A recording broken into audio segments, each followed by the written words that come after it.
एक गांव में राम कथा हुई। तो राम कथा के अंतिम दिन व्यास जी गांव वालों से कहने लगे कि भाई आप सब लोगों ने कथा सुनी है, इसलिए जब तक दक्षिणा न दी जाए कथा का पूर्ण फल प्राप्त नहीं होता। इसलिए आप सबको कुछ ना कुछ दक्षिणा देनी होगी। गांव के लोग कहने लगे, अच्छा महाराज जी बताइए क्या दक्षिणा दें। तो महाराज जी कहने लगे कि यहाँ आज इस व्यास गद्दी पर या तो अपनी कोई बुराई छोड़कर जाइए या यहाँ से कोई संकल्प करके लेकर जाइए।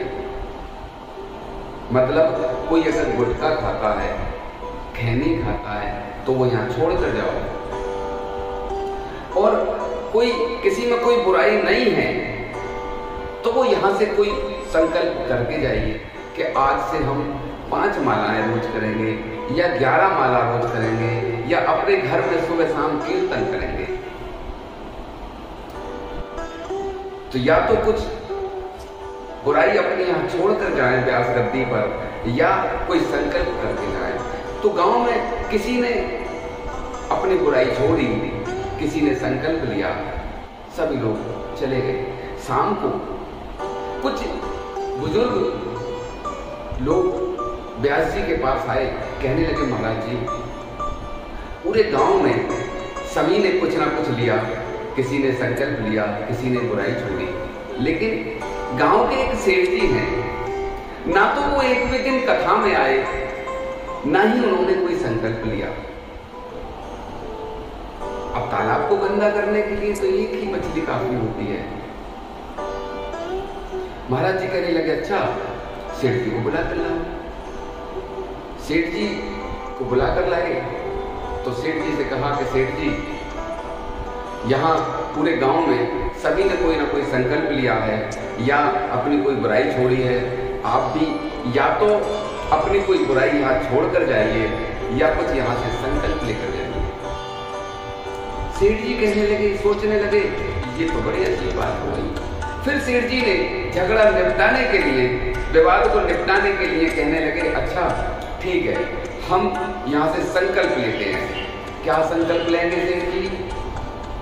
तो सेठ जी कहने लगे कि हमारे घर के सामने एक कुम्हार है, जब तक मैं उसका मुंह नहीं देखूंगा सुबह को तब तक पानी नहीं पीऊंगा।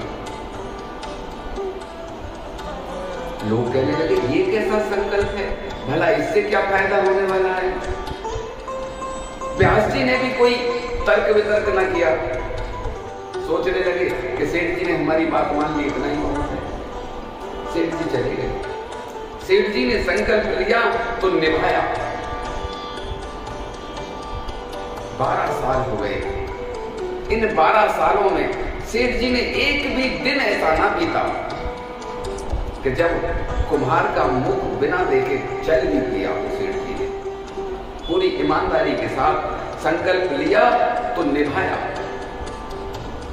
एक दिन सेठ जी कहीं बाहर गए हुए थे, रात को लौट नहीं पाए, सुबह आए, प्यास से कंठ सूख रहा था।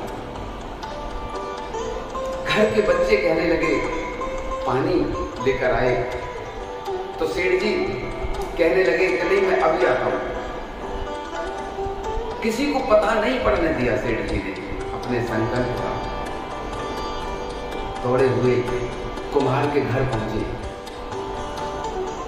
उसकी घरवाली ने बताया कि वो तो यहाँ नहीं है,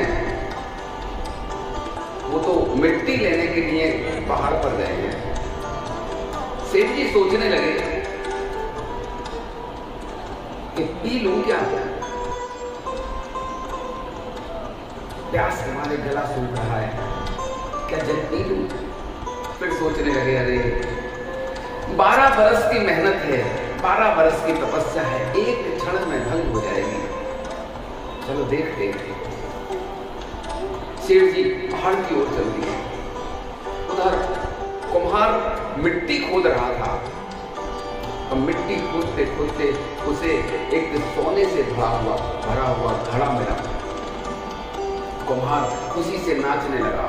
जय हो प्रभु, धन्य हैं आप, भाग्य खुल गए, अब जीवन में आनंद ही आनंद होगा।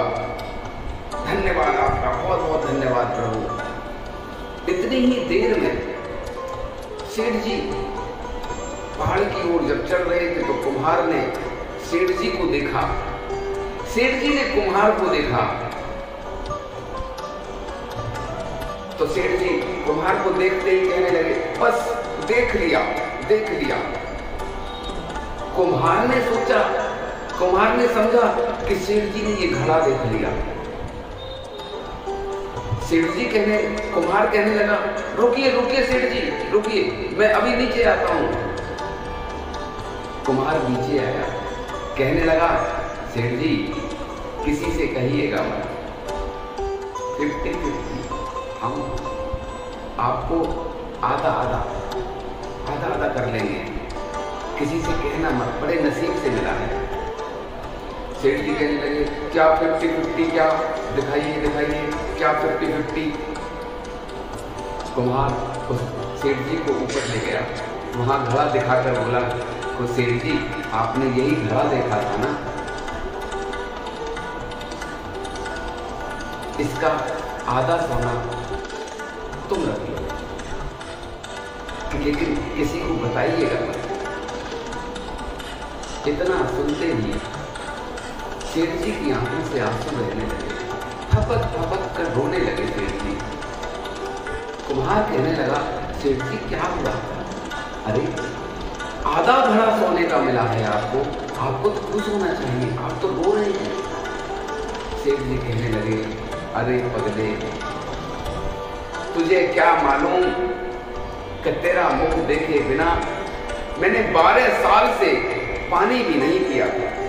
रोज सुबह को तेरा मुख देखता था, उसके बाद पानी पीता था, तो तेने मुझे ये आधा सोने का भरा हुआ घड़ा दिया।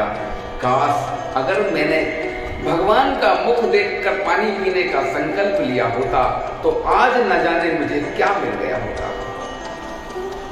तो देखिए, कोई भी साधना, कोई भी अनुष्ठान